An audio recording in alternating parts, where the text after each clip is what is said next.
আসসালামু আলাইকুম। মাধ্যমিকে সংক্ষিপ্ত সিলেবাসে যেভাবে পরীক্ষা হবে সেই বিবরণ একটা এখানে দেওয়া আছে।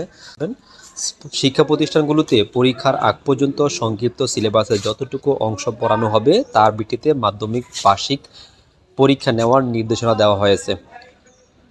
পরিবর্তিত প্রেক্ষাপটে শ্রেণী কার্যক্রম বিঘ্নিত হওয়া এবং অভিভাবকদের দাবির প্রেক্ষিতে এমন নির্দেশনা দিয়েছে মাধ্যমিক ও উচ্চশিক্ষা অধিদপ্তর মাওসী। এই নির্দেশনার চিঠি সব শিক্ষা প্রতিষ্ঠানে প্রধানের কাছে পাঠানো হয়েছে।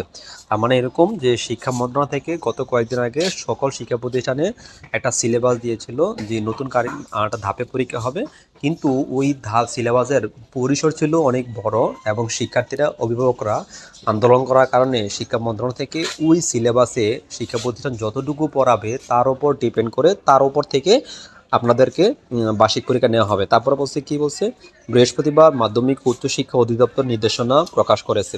নির্দেশনা বলা হয়েছে এনসিটিভি থেকে পাঠানো চিঠির আলোকে 2024 শিক্ষাবর্ষের ষষ্ঠ থেকে নবম শ্রেণীর শিক্ষণকালীন মূল্যায়ন এবং বার্ষিক পরীক্ষা পরিচালনার জন্য সাধারণ নির্দেশনা ও বিষয়ভিত্তিক নির্দেশনা দেওয়া, সংক্ষিপ্ত পাঠ্যসূচি এবং নমুনা প্রশ্ন ও মানবন্টন ইতিমধ্যে শিক্ষা প্রতিষ্ঠানে পাঠানো হয়েছে। বিগত কয়েক মাসের পরিবর্তিত প্রেক্ষাপটে শ্রেণী কার্যক্রম বিঘ্ন হয়েছে এবং শিক্ষাবর্ষের অবশিষ্ট সময়ে সংক্ষিপ্ত পাঠ্যসূচি অনুযায়ী শ্রেণীকক্ষে শিক্ষণ কার্যক্রম শেষ করা সম্ভব হবে না বলে শিক্ষার্থী, শিক্ষক এবং অভিভাবক মহল থেকে দাবি করা হয়েছিল।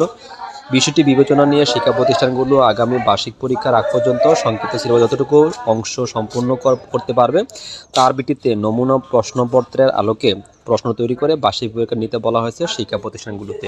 তাহলে আপনার জন্য বিশেষ সুখবর, যতটুকু সিলেবাস দিছে তার উপর থেকে সম্পূর্ণ থেকে পরীক্ষা নেবে না। শিক্ষা প্রতিষ্ঠান যতটুকু পড়ায় তার উপর থেকে শিক্ষা প্রতিষ্ঠান প্রশ্ন করে তার উপর থেকে বার্ষিক পরীক্ষা নেওয়া হবে। ভিডিও দেখার জন্য ধন্যবাদ। যারা দেখেছেন, যদি ভালো লাগে লাইক কমেন্ট শেয়ার করে নেবেন, আর এরকম হাজারো ভিডিও পেতে আপনার চ্যানেলটাকে অবশ্যই সাবস্ক্রাইব করে অল বাটনে ক্লিক করে রাখবেন। ধন্যবাদ। আসসালামু আলাইকুম।